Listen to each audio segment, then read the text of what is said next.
Hello, everyone, and welcome to part 2 of our Back to School webinar series here at Autism Ontario. Our title is Strategies for Connecting with Your School Team, and I'm Danielle Nolan, and I'm the social worker on the subject matter expert team. I'm going to hand it over to my colleague Tracie to get us started.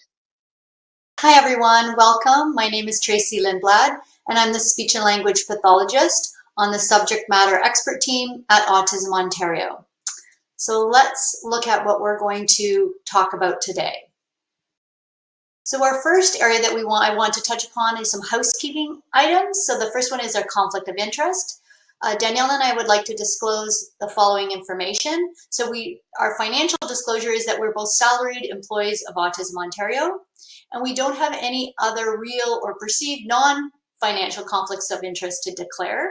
The second item that I want to speak a bit about is the language statement. I want to review our use of language during this presentation. Autism means something different to everyone. Medical professionals, researchers, and providers may use one term, and an individual or their family may refer to themselves or their family member differently. The different terms you'll hear used to describe autism today in this presentation are either a person-first perspective, so that is something like person with autism, or an identity-first label, like autistic person. So person-first language reflects the idea that autism can be separated from a person and doesn't define them, similar to phrases such as living with autism, while identity-first language reflects the belief that being autistic is an important part of a person's identity and cannot be separated. To respect both of these preferences, we will be using both terms interchangeably throughout this webinar, and will respect any label that you personally choose to use as well. The other disclaimers we'd like to talk about are a general disclaimer that the opinions reflected in this workshop are those of us as speakers and presenters and do not necessarily reflect Autism Ontario's views. Please note that Autism Ontario does not endorse any specific therapy, product, treatment, strategy, opinion, service, or individual. We do, however, endorse your right to information. Autism Ontario strongly believes that it is important to do your own research and make your own informed decision. We also would like to make a professional disclaimer and remind you that during the presentation, we cannot answer specific questions about your individual child or a child with whom you may work or know. Our regulatory colleges, our licensing bodies, our credentialing bodies, and our certification boards require us to follow specific processes and procedures prior to providing specific advice. However, we will be discussing general information and activities, and we'll talk about where you may find additional information and other professionals who may be helpful to consult with as a follow-up.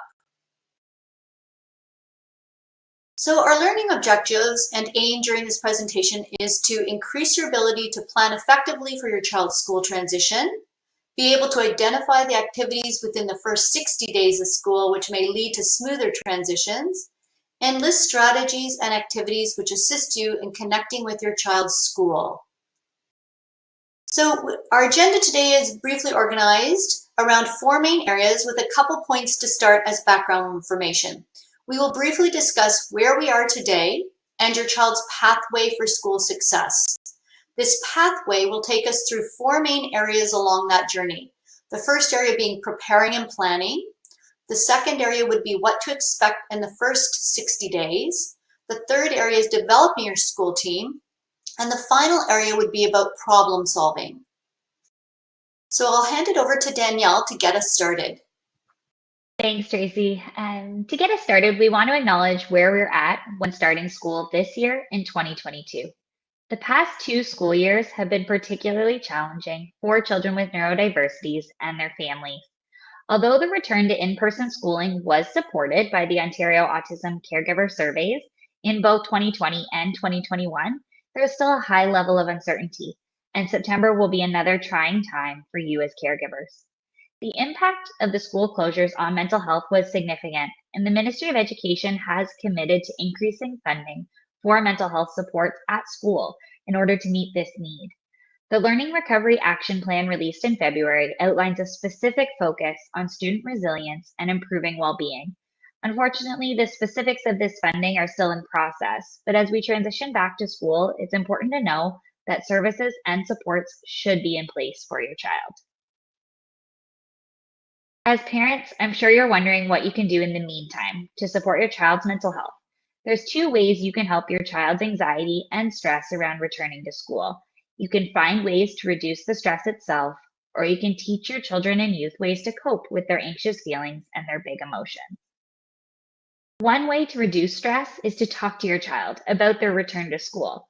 Some questions you can ask are, who are you looking forward to connecting with or playing with? What's one thing you're hoping to do this year? What's one thing you're excited about? Alternately, is there anything that you're worried about? And how can I, as your parent, make things more comfortable? What can we do together? And as for teaching coping skills, School Mental Health Ontario put out this really great tip sheet for different activities that you can do at home to support your child's mental health. It includes activities like teaching your child about belly breathing and taking time to notice the positives in their lives. I made this link on the slide clickable, so you should be able to access the whole package. It's also in the resource section. And lastly, I want to touch on self-care. So taking care of yourself and your mental health helps reduce the overall experience of stress in your home. I know this seems idealistic when it's been a long summer of camps, activities, and unstructured time at home, but it's important to remember the impact your feelings have on your child. This fall, I'll be running a couple of workshops that outline more strategies for supporting children or teens' mental health. Registration information will be both on our Autism Ontario Facebook page and our website. So this graphic is going to lead us through today's webinar. And the first stop is preparing and planning. Tracie, I'm going to pass it back to you for this section. Thanks, Danielle. This graphic about preparing and planning is the first stop is the preparation that we need to do as parents to help your child have a successful journey in school. So the easiest way is to think about your child in different activities they've had and organize programs, such as if your child has been in the entry to school program through the OAP, a preschool or nursery school program, or has already been in the school system. It really is recommended that you look back at the previous year and reflect on your child's strengths, your child's weaknesses, what worked well last year, and what could be improved upon. This information will assist you in starting to prepare for the upcoming year and provide some information for your school plan. Another part of preparing and planning is to do an assessment of skills. This is a baseline for the new school year. The Ontario curriculum documents are available for each grade and they're available online. And I've as well provided clickable links and they're also in the resource section. And so these documents we'll talk about in a little bit. It's helpful for you to review the skills and concepts that will be presented for the grade level or classroom program that your child will be attending and reflect on your child's skills, abilities, areas of strength, and areas of difficulty for each of the program areas that you'll see in these curriculum guides.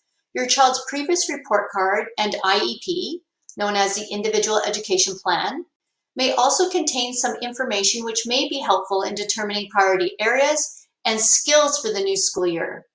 It's especially important to look at the foundational skills or prerequisite skills for learning, as these skills are the skills that support academics, independence, and optimal functioning. We will review each of these areas a bit more in detail in the following slides. As well, there's a separate checklist resource document that's available for download, and it's called Foundational Areas for School Success. You may find that helpful to complete for your individual child. So when we look at that first area, which is attending skills, this is important for school entry and also for ongoing academic and social success. So the two important early attending skills are that your child consistently responds to their name. This skill is an early indicator that your child can discriminate spoken language, meaning that their name has meaning to them and they can respond when they hear their name called.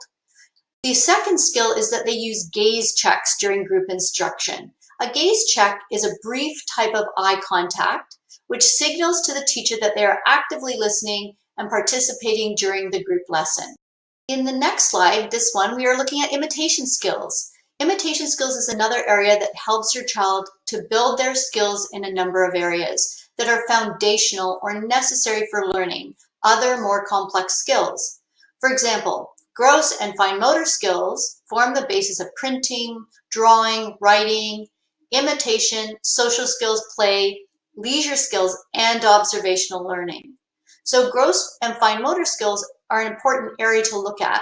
And in fact, for imitating, these actually are needed for later development. The second one is observational learning. So observational learning also forms the basis for learning play skills, social skills, and academic skills, which are modeled by their teacher and or their peers. So your child needs to be able to imitate complex sequenced actions with peers during play. Listening skills is a large area that is also referred to sometimes as receptive language, comprehension abilities, or understanding. This also forms the basis for ongoing learning. These skills allow your child to learn in both in a one-to-one and in a group situation, take part in all activities, and develop friendships and conversational skills. Listening skills are often the skill which determines success throughout school and beyond to independent living. It is important for your child to be able to follow multi-step instructions without additional reminders or help. Following spoken instructions begins early in a child's development when you give them a single instruction to follow. The length and complexity of the instruction increases with age and skill development so that they can follow the language of the classroom. Teachers routinely will give instructions such as, before you go back to your desk, tidy up your toys, grab your activity book, and then get your crayons and wait for my instructions. And this is in a kindergarten classroom. This instruction involves time and order concepts, like the word before, location words, like go to your desk, action words, such as tidy up, grab, get out, wait, and items of names, such as toys, activity book, crayons. This three-part instruction example contains 10 key pieces of information. So the words, their language skills, the environment, and their observation of their peers will all help your child to be able to accurately follow the given instruction. Other receptive language skills, which are vitally important, are the ability to understand different WH questions. This is a skill that is considered to be a concept development. And the information in concepts changes based on the materials or words provided. Your child needs to learn that who refers to a person or character, what refers to items or things, where is a location or position, when is a time word, and how that there's a sequence of events or steps that need to be described, and then why, which is problem solving and reasoning. So these are language skills that should not be memorized, but rather the specific language vocabulary needs to be learned so that your child can understand the language that they experience in the classroom, at home, and in the community. The next area is expressive language skills. So expressive language skills encompasses all forms of expressing yourself and communicating, and can be in any form. So nonverbal, like gestures, facial expression, body language; verbal, which is spoken communication; written language, which is printing, writing, texting; or AAC, augmentative and alternative communication. So those other systems such as the picture exchange communication system, the use of speech generating devices, sign language, all of those are considered expressive language. These skills give your child the ability to have self-autonomy and self-determination, which means to make decisions for themselves in the present and in the future. The critical skills in this area are being able to independently and spontaneously have their wants and needs met by asking for things that they want or need. And independent is the key word. So without someone asking them what they want or helping them by cueing the first few words, they should be able to do this independently. And also answering those WH questions that they understand. They need to be able to answer WH questions to provide information to others about themselves and about other topics of interest, as well as topics of non-interest. In the area of academic skills, these skills are often acquired both through direct teaching and also through observational learning, which is observing the environment around them, observing their peers, observing other people doing things. Roadly learned skills such as identifying numbers, letters, and decoding, which is reading sight words, are often easier for many children with autism.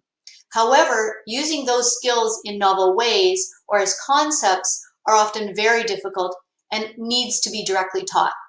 And I'm talking about things like phonics, counting items out of larger sets, understanding quantity, things like that.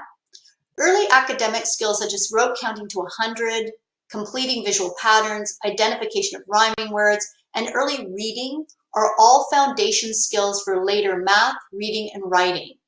As well, early concepts such as colors, size, shape, location words, material properties such as hot, cold, or smooth, bumpy, time words, and the words that are used to describe family relationships, such as brother, sister, grandpa, uncle, niece, are used throughout all academic lessons. For example, during story reading, during show and tell, within math word problems, and when writing stories, all that type of language is used.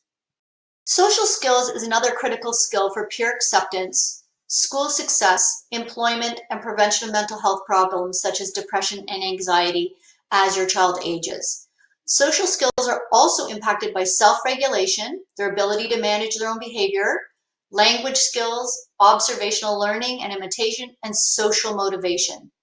Once a child is between the ages of 5 to 6 years of age, they have actually learned most of the basics of social interactions that involve their classmates or peers. They interact with their peers, they respond to their peers, they offer and accept help and other items from their classmates. As well, they can demonstrate the social skills and behavioral regulation that is necessary in order to learn within a small group and as well as a large group format. Self-help skills assist your child in being independent and also socially accepted within their peer group. These skills such as dressing, being toilet trained, self-feeding, and basic hygiene skills are also critical for accessing the community and other opportunities such as clubs, groups, and sports. And this last area, which is entitled difficult behavior, can be especially difficult within a school setting and may impact on your child's learning within that group setting. These behavioral challenges often require the identification and teaching of appropriate replacement skills that may reduce the challenging behaviors, which will then allow your child to function better within that school environment. So all of those skills, you can see they're varied and many, but going through those will provide you with some planning for the upcoming school year. Danielle is now going to walk you through some additional steps in the preparation and planning phase of the pathway. Thank you, Tracie. Now that you've all thought about your skills and priorities, we're going to switch our focus to one of the first steps going into the school year, requesting a meeting. The first meeting of the school year is often scheduled for those 2 PA days before school starts or the first week of school. It gives you the opportunity to meet your child's teacher, see their classroom, and communicate any updated information on your child and their needs. Some things you might want to bring with you are any updated assessments, plans, goals from your team. This may be speech language pathology, medical, psychological, any kind of assessments or forms from anyone else you met over the summer. If you have an All About Me book, this might be a good time to share it with your team. An All About Me book can include many different pieces of information about your child, and when it's done right, it can be a helpful tool for sharing information.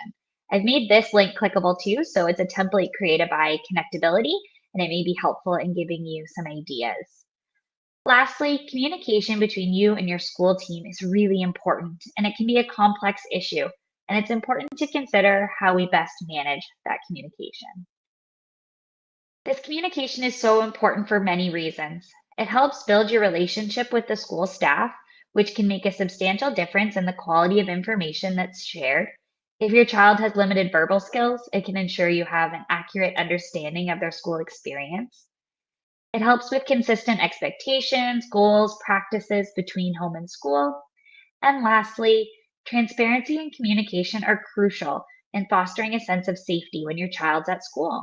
It's important. It's your child, and they're away from you for 6 to 8 hours a day. I always recommend to families that they think about what the most important information is that they need on their child. For example, If potty training is your family goal, you may want to know how many successes and accidents your child had. If the family goal is more around participation and making friends, you may want to know who your child was paired with or who they played with, so you can talk about it when they get home. Keeping your communication request to 3 items or less increases the likelihood that your school team will meet the demand and give you the information that you're looking for. The important part to remember is that your school team is always balancing the communication request with the time they have available as educators. So it's important to be specific. Communication between home and school can look really different depending on your school team. Sometimes classroom teachers prefer informal methods like texting or talking in person at pickup, and sometimes it's best to have a written communication method like a formal communication log. These are a couple of examples of different apps that various school boards use here in Ontario. The left is the Remind app, and the right is the Seesaw platform. Both allow for comments, photos, and direct messaging. Plan to ask your child's teacher what form of communication they prefer and come to an agreement on how often it's used. As I said, be prepared with what you think is the most important information, and hopefully they can follow through. So the next step on our journey here is what to expect in the first 60 days. I want to start by introducing the idea of the Identification, Placement, and Review Committee, known more commonly as the IPRC. Some of you may be familiar, but for some of you, it may be brand new. An IPRC is a formal school meeting process where the school team assesses whether the student is an exceptional pupil, and if so, what type of educational placement is important. This means that the team decides whether a child has additional needs and requires individualized support. Children and adolescents can be labeled exceptional under 5 different categories: behavioral, communication, intellectual, physical, or multiple. Each category has its own criteria for identification.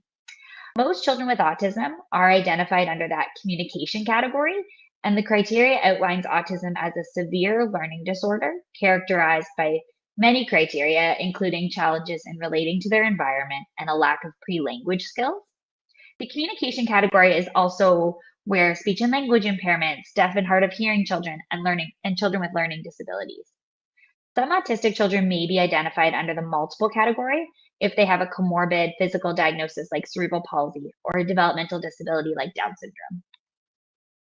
The IPRC is important because it helps determine whether a child is placed in a regular classroom and the support they'll need, or whether the child is placed in a special education classroom. The specific types of special education resources vary greatly based on your school board and your region. I encourage you to connect with your school team to discuss what the options are specific to your child. For example, if your child is identified as having a developmental disability, they may be eligible for a learning and life skills classroom starting in grade 4. Alternately, some school boards have specialized classrooms for students identified under that communication category that we talked about. The IPRC holds your school accountable to your child's needs by formally identifying these needs and what the supports they require are. Again, a reminder that every school board in Ontario is very, very different. So reach out to your school team and they will offer you whatever is available. Next, we have IEPs. So an individualized education plan, known commonly as an IEP, is an active working document that gives information on your child. It outlines their strengths and needs and the special education programs and services they require. The document is split into all these different sections, including annual goals, learning expectations, accommodations required to help your child access their current grade, modifications to the curriculum to bring down the grade or bring up the grade, alternate expectations outside of the regular curriculum, teaching strategies, and appropriate assessment methods. The IEP is so important because it outlines the specifics of your child's needs and how the curriculum and the school environment will be changed to meet those needs. If your child requires accommodation to access the curriculum, like assistive technology, it's like a laptop, a tablet, a speech to text device, it'll be outlined in the IEP. The IEP also outlines all the changes to the curriculum to adjust for where your child's at and what they need to be successful. And lastly, and most importantly, the IEP is an opportunity for you as parents or caregivers to provide input and feedback about your child's education. Don't be afraid to speak up. You're the expert and you know your child best. This leads us into our next section about designing or refining your school team. When working with your team and completing the different steps I just talked about, like the IEP and the IPRC, it's important to remember that your child is meant to be the focus, and you should be at the center of the planning process. You're the expert on your child, and your knowledge, experience, traditions, and strengths should be valued and respected by your school team. Here are a couple of tips to ensure that your expertise is heard. Ensure your child's presence in the room. Say their name often, and if it feels right, bring a photo of them to remind the team who they're speaking about. Stay calm and show the team that you're actively listening. Ask questions, clarify what they're saying, and don't be afraid to ask for more time to consider their recommendations or reports. We're going to talk more about the advocacy process specifically in a few slides, but the important takeaway here is that you're an important member of your child's team. Although we didn't specifically outline this in the first 60 days section, it's important to gather information about your school team early in the year so that you're informed and can begin to participate as a central member of the team. Some of the things you might want to ask are who's on the team? Where are they located? And how can I contact them to access services? And what's their role in supporting my child? I'm going to pass it back to Tracie now to talk about some specifics about teams. So let's talk about what team members are important for your child's school success. Each school board in Ontario is different and may have access to different professionals as part of your child's school team. There are many different types of professionals with specific areas of expertise. Each of these people can assist you and your child in their development. Take a look at this Wordle and think about the professionals that you've met who have been involved in your child's life so far. Perhaps there are other professionals here that you haven't considered or have yet to meet but may in the future. Within the school system, these are traditionally the typical team members that have the expertise to assist you, the school, and your child in meeting with success. Each school board is different across the province and may have some of these professionals, while others may only have a few of them involved. Some may be professionals that you bring into the school team, such as the physician, the early childhood educator, or other caregivers involved in your child's life. There are also different types of teams which work in different ways to support your child. Traditionally, many services are provided by multidisciplinary school teams. That is, teams that are made up of a number of professionals who all identify their own goals and then either directly work towards that goal or consult with the classroom team so that they can work towards the identified goals. This type of team and goal development is often what is seen in an individual education plan. That is, a number of goals set by different people that may be related to each other but often are not. There is also a different type of team, though, that has been shown to have better outcomes for children with autism. That type of team is called an interdisciplinary team. An interdisciplinary team is a team which includes the caregiver as well as all of the other roles. So you become a central team member on that team. All the team members work towards the same goals, could be the IEP goals, for the child by providing input from their own clinical practice, but also providing input across professions. In this way, there's a very broad scope of practice. That's a fancy way of saying education and knowledge that you've learned from your profession. This scope of practice will cover all the areas of need for a child with a complex developmental disorder, such as autism. So you can see that this is in contrast to a multidisciplinary team where each professional is on the team, but you may not be included as a core member of the team. And in a multidisciplinary team, each discipline provides input only on their own goal, which is not really a cohesive way to address your child's learning needs. An interprofessional team is a coordinated and focused team where they all take responsibility for the goal or goals and the intended outcomes by working together for the child's best interest. IEP goals are those goals which should be about learning new skills, as well as replacing difficult or challenging behaviors with more appropriate responses and/or skills. Clinical strengths are taken from the scope of practice or education, along with the experience from each team member. At times, though, you may also find that you need additional experts to assist your school team and your child in meeting their individualized learning goals and objectives. Some of the additional team members can be advocates or outside professionals that may know your child, such as a behavior analyst, an occupational therapist, a psychologist or psychiatrist, and or a speech and language pathologist. Let's discuss the realities of school boards in Ontario. School boards are governed by the Education Act. It is important that you become somewhat familiar with the Education Act, as it may explain some of the differences among schools, school boards, and the services that you experience within your school. Under the Education Act, only teachers, educational assistants, and psychologists are named as the essential professionals within the schools. Additional personnel such as audiologists, behavior analysts, occupational therapists, and speech-language pathologists may be included in your school board, or they may not be part of the school board team. Even when they are included as staff, they often have extremely large caseloads and perhaps cannot deliver the services that you feel are needed. It is best to be realistic about the services and input that can be available from within your school and what might be needed to augment or provide externally to assist your child. We are now going to continue our journey and move along the pathway to the problem-solving phase. At times, you may run into situations that are challenging, and as your child's advocate, understanding what the school's obligations are, as well as what you can do to assist them, and in turn your child, is an important step in setting up your child for success at school. So step one, start with what you can do. So bring additional information to the school to assist in your child's IEP development. So this can be previous school-based assessment information and/or private assessment results.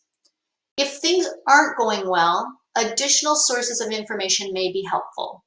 This can be accomplished by requesting internal school board services such as speech therapy or a psychoeducational assessment, or by accessing private assessments and services. It is also important that you're familiar with the legislation in the Education Act, which provides the information about school board obligations in relation to using or considering the information from outside assessments or services. We will discuss in more detail 3 of those acts, or what they're called policy and procedure memorandums, and what services are available to children with autism. There are 3 policies which are important when advocating for your child with autism. PPM 81 is a provision of health support services in schools. PPM 140, it is about incorporating methods of applied behavior analysis into programs for children, for students with autism spectrum disorders. And PPM 156 is about supporting transitions for students with special education needs. We're going to dive into those in a bit more detail. So as I said, PPM 81 governs the use of rehabilitative supports delivered by nurses, speech-language pathologists, and occupational therapists, and these are delivered within the school setting.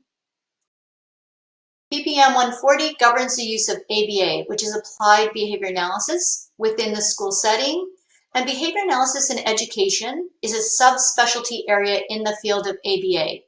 The links are included to get you to a fact sheet about ABA and about PPM 140. PPM 156 governs those transitions that occur prior to, during, and after school services. It is specific in its scope, but is very helpful as you advocate for your autistic child. When we look at the next slide, you'll see that there are 4 main points that are covered by PPM 156. So those points are, number 1, the transition plan must be developed for all students with an IEP, whether or not they have been identified by the IPRC. And the transition plan is developed as part of the IEP. And it's at the direction of the board. The transition plan may also be developed for students who receive special education services, but who do not have an IEP, but still may require transition planning. The third point is that all transition plans must be developed in consultation with the parents, the student wherever that's appropriate, and the post-secondary institution where that's appropriate, and relevant community agencies and or partners as necessary. So this is where your team and your broad team can be a lot of assistance. PPM 156 also stipulates that the parents must be part of the process, and there has to be specific transition goals, and the plan must be spelled out clearly to show that the supports that are required, the actions required to achieve the goals, roles and responsibilities of the team members, and timelines for implementation and completion of each of the identified actions. Even with all of those supports available in some school boards, there may be times when your child requires additional services and supports outside of school. These may be additional learning opportunities to develop your child's academic, social, and emotional well-being. And some schools and school boards may not be able to meet all of your children's needs. And so you need to think about other ways that you can support your child's learning and support the school as appropriate. There are many additional avenues for your child to gain assistance in their learning. A few of the more helpful types of organizations and associations are listed here, but this is definitely not an exhaustive list and definitely not promoting one over the other. But these are things that we found helpful for some students. So additional things like tutoring, specialized software, and learning tools are available and more widely available now with the advent of more virtual services. So depending on your child's needs, one or more of these may be helpful in assisting them to learn the skills that they require. There are many additional supports that are available, and each support is a bit different. So you need to tailor the support or the service to your child. So some of those software programs and apps that have been shown to be beneficial for people with autism and other learning differences or challenges are things like DT Trainer, which has a broad curriculum and it's an online learning tool. Rosetta Stone, there's a school version, which is American English, and it teaches a first language. It will teach your child learning English as a language. Headsprout Kids Reading Program is a DISTAR reading program that has a lot of evidence to teach reading and reading comprehension. And there are many communication apps available which can help your child learn to communicate should they be having difficulty with verbal or spoken communication. I'll now have Danielle join on the presentation so that we can discuss additional activities as part of the problem-solving step along the pathway. Now I want to talk about how to escalate any concerns you may have. So always start with your classroom teacher when outlining any questions or concerns about your child's program. If you're unable to address the issue, then they can put you in contact with the school's special education resource teacher, known as the CERT, who may be involved in your child's program. And lastly, within your own school will be the principal. If a concern cannot be addressed by the teachers, then it's important to contact the principal to ensure that they're aware of your struggles and what's been going on. The principal can bring in a few professionals who may be able to help, including the interprofessional staff we talked about, like speech language pathology, behavioral analysts, social workers, psychologists. But principals are also responsible for advocating for support within their schools. If your school team cannot address the concern, then your local school board is the next step. Each school board is unique and has a team of superintendents and special education staff in place that you can contact to escalate your concerns. Here are just some tips for successful advocacy overall. And these strategies come as a toolkit created by Ed Mahoney, and it's made clickable here on the slide if you want to see the whole resource, and it's also available in your resource list. And firstly, always know specifically what you want. This can be like we talked about, so communication, or it can be about the IPRC or the IEP, whatever the concern. Always be specific and always be clear. Next, remember that negotiating is part of the advocacy process, and there will be some back and forth discussion of ideas. Listen carefully to what others are saying and be willing to make concessions or compromises where needed. Sometimes things may feel frustrating, but do not blame and do not get angry. By staying calm, you can be persistent. Don't give up at the first sign of opposition. Acknowledge points of agreement and where you and the school are on the same page, and ensure that a plan is in place based on these agreed upon goals. And lastly, always keep a record to establish a paper trail of discussions, goals, and the agreed upon actions. So You need to be prepared and realize that schools are complex systems and so many require different approaches to facilitate change. You need to build a relationship with your team, the teacher, the special education teacher, and others on the school team. Building relationships takes time, takes patience, and it takes gaining trust and earning their trust. If there's a point of contention, ask for the official policy when you're told something that doesn't seem right or doesn't seem reasonable. So you want that quoted policy or document so that you can review it and then decide whether you still want to pursue another avenue. In order to gain their trust and be a team member, be the helper as much as possible. Offer to explore additional supports outside of school, arrange for additional assessments if possible, send a copy of your minutes of the meetings, and ask for edits or missing information. Know the barriers or roadblocks that they may be subject to within the school environment. There are timelines, there are process, there are caseloads. Schools in Ontario are considered as site-based management, meaning that the Ministry of Education does not control school boards, and so the principal in charge of that school is the person in charge of that facility. So we all know from previous experiences in our work environments, perhaps, that the people make the difference. Be as positive as possible. The old saying, it's easier to catch flies with honey than vinegar, holds true. People respond to reinforcement, acknowledgement, and praise, and will avoid coming into contact with punishment, negativity, and criticism. So it's really difficult sometimes to be on a team and to really try and hold your thoughts, keep calm, and be really positive. But in the end, those are the skills that will get you further. At times, you may require outside legal advice. So parents and guardians are certainly entitled to be heard in the student IPRC process. However, parents don't get to pick what type of accommodation a student receives. If the parent disagrees with the way that programming is provided to a student with identified special needs, it's up to the parent to gather the evidence, usually professional assessments, to show what the school is doing wrong and have input in the IEP. Understanding your legal rights and perhaps getting a school advocate from a legal office can often go a long way into ensuring that your child receives what they need to. Building the relationships that we talked about with your school team takes time, patience, and kindness from both parties. Over the course of your school journey, you will become more confident in your ability to navigate this system and connect with the appropriate people. In the meantime, as a parent of a child with autism or any special need, recognize that you aren't expected to manage this journey on your own. It's important that you utilize the support network and community available to you.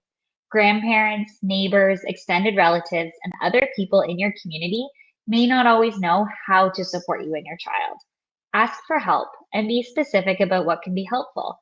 This may mean that they join you at the appointment or the school meeting, or help you look over the IEP, or it may mean that they provide you with some respite when you need it most. Autism Ontario has various support groups that may be helpful for you.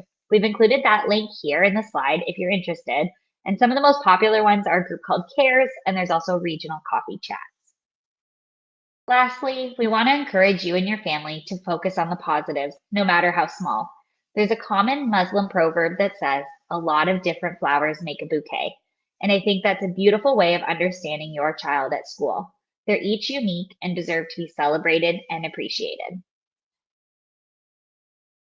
We're now going to transition to a live Q&A, and we're happy to answer any questions that you may have, keeping in mind that we don't know your child or your specific situation, but we're going to do our best to provide information that will be helpful.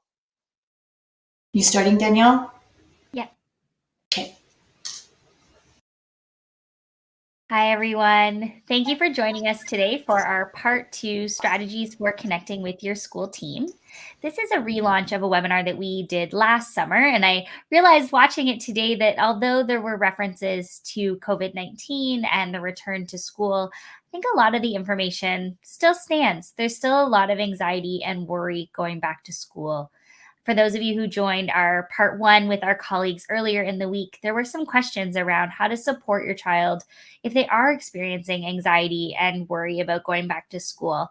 So in the chat, we will be posting a link about the workshop that's coming up next week, specific to supporting mental health in the return to school. If you haven't noticed, there is a little Q&A box at the bottom of your screen that you should be able to click on and get any questions that you have for Tracie and I.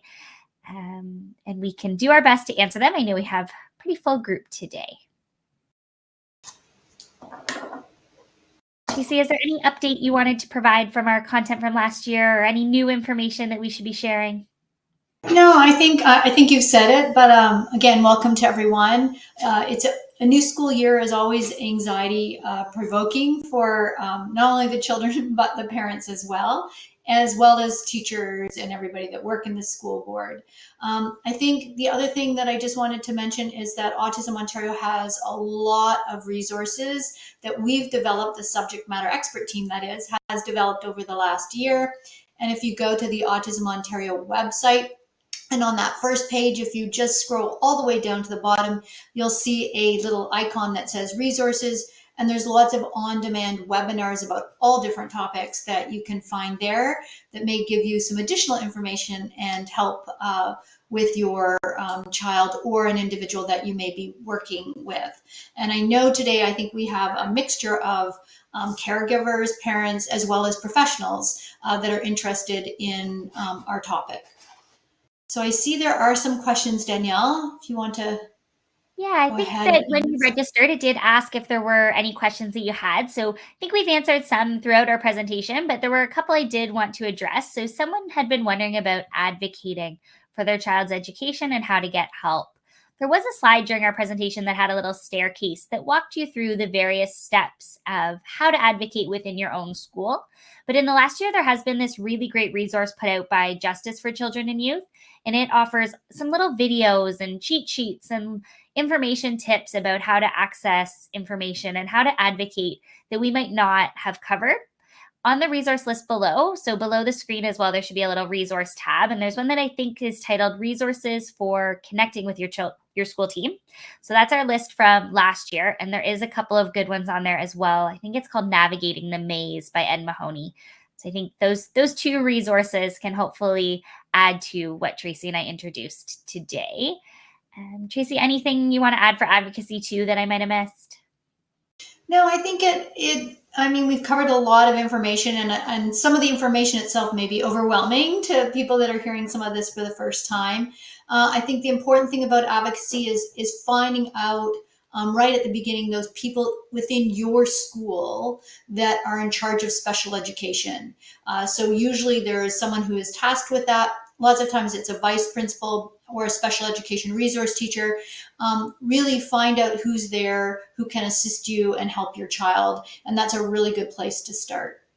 Got a couple questions coming in that are a bit related. The first is around whether we have any tips or advice around whether it's helpful to pull a child out early for a couple of hours to access a service like ABA, OT, maybe speech and language. I'm wondering, Tracie, if you have an answer to that one. Yeah, so those are very difficult questions, and those questions and the decisions are often individualized to each child and where they are in their kind of learning journey. If you have a provider or clinicians already involved, really then you want to sit down and find out and go through those foundation skills that we talked about in this webinar about where is your child with those skills? Do they actually have all those skills so they can benefit from a classroom environment? We used to think that putting children in and including them in a classroom was all we had to do. And we really know that that is not it, that they actually have to have these prerequisite or foundation skills to enable them to actually take the information in and learn within a group environment. If you have a professional, a speech pathologist or behavior analyst that is recommending for your specific child specific services to teach these foundation skills, then that's a conversation and a decision that you need to take that information into account along with what's reasonable for your family. Can you do it? Is it possible to pick your child up or have them not attend certain days? Definitely, it happens in the U.S., which is not like Canada, obviously, but in the U.S., behavior services are considered medical necessity, and so it would be, if it's a medical necessity, that would be a priority. We don't call it that here, but if a professional is saying or is recommending more intensive services or more hours, and that's something that you should consider as a parent and as a family, and then discuss with your school how that would look. I think that speaks to the next question, too, about whether it would be easier for a child to attend a private school versus a public school. And I would say it's the same kind of answer where it's very individualized, what the family can handle, what the child can handle, what's recommended. I don't think it's as clear cut as one being better than the other. Would you agree, Tracie? Yeah, I would agree. And again, I mean, you have to do a lot of fact finding about private schools. Private schools do not have to have certified teachers teaching. Private schools aren't always governed by the Ministry of Education in Ontario. There are private schools that are for learning disabilities. There are private schools that are actually founded on behavior analysis, so are more ABA type. So you really want to see, is there a private school that's a match with your child and where they are? Is there a private school that would give benefits over your public school or your local school in your neighborhood? But again, like you said, Danielle, really specific and individualized decisions to be made about that. And someone is asking too about school safety plans. So, who and when would you initiate this? How is it updated? Someone is speaking to their child being an elopement risk. And so it was recommended that they have a school safety plan, but that was not developed. So, just looking for any advice or information on that process. Yeah, school safety plans are one of those things in schools that if your child does have some challenging behaviors that propose a safety risk, such as I think this parent has said elopement, and elopement means running away, leaving an area when they're supposed to be staying there. So typically, a school safety plan is developed by a team at the school, which includes the special education resource teacher. Usually, the vice principal or principal is on that team as well. If your school has a behavior analyst, they're usually on that team, and or a psychologist. And what you're looking for is that safety plan um, looks towards, for your child, what are those steps? Number one, to prevent elopement, because that's really what you want to do. Make it as safe an environment as possible. But should that occur, then what are those emergency steps that need to be taken to keep your child as safe as possible if they do escape? And what does that look like, and what steps happen, and in what order? And so that is something that if it wasn't developed last year, you may want to contact your school team and ask if that can happen right away in September, that be the first thing that they look at, and have that plan as part of your child's school record. And can parents be involved in that? Can this parent attend those meetings and be part of that discussion? Sorry, absolutely. Parents should always be involved in designing their programming and treatment and plans for their child within a school setting. So just as we talked about having an interdisciplinary team where the parent is part of the team, parents should have input into their individual education plan, into their safety plans, and as well into the school schedule. Like we've already said, it is, parents have a lot of pull in school boards and a lot of the ability to make decisions that sometimes I think they don't understand that they have those rights. And so again, if you read the Education Act, or you have someone that can help you with advocacy, they also can support you in these various things. Thanks, Tracie. So it looks like we have one last question here around supporting the transition to high school. And I know, so Partners for Planning put out a really great toolkit guide for transition to high school. And I'm wondering if we can add that to the chat as well. But any other information, Tracie, any tips or tricks for that transition? Yeah, so I don't know how many years yet before high school. Hopefully, it's not this September. That's a pretty quick transition then. But what you want to do is usually grade seven is what is recommended is to have a really good assessment of where the child's skills are. So, what type of high school experience would you be looking at that would be best suited to your individual child? And the planning should start then. They pick up their coursework or their subjects that they're going to have fairly early in the beginning of grade 8. And really what you want is a team that knows your child well, that you're part of, that you can really look to say, what are those experiences in high school that would be helpful for my child? What kind of help do they have at our local high school, or coursework, or are there co-ops that they can attend? Are there smaller, like a homeroom or a smaller type of course that they can take if they need help with homework? Or what can we do as a family prior to high school to perhaps get my child ready for that big transition that may not be able to happen in school? And so it gives you really want to leave yourself a couple of years to actually go through all of that planning. And I know that even on the AIDE website, AIDE website, there's lots of information about transitions and planning and things like that as well. And Danielle, any others that you can think of? Those would be my two, I think, most comprehensive resources would be the Partners for Planning one that I think we've now posted, as well as the AID toolkit. Thank you all so much for joining us. There will be a feedback survey when we sign off. We did obviously relaunch this from last summer, but we will be looking to redevelop it and redesign it a bit for next summer. So please do let us know if there's things we missed or things that we should cover maybe more in depthly. Just let Tracie and I know, and we will be able to move forward with that. Thank you all again, and we'll give you 4 minutes back of your lunch hour. Thank you, everyone. Have a great afternoon. Bye for now.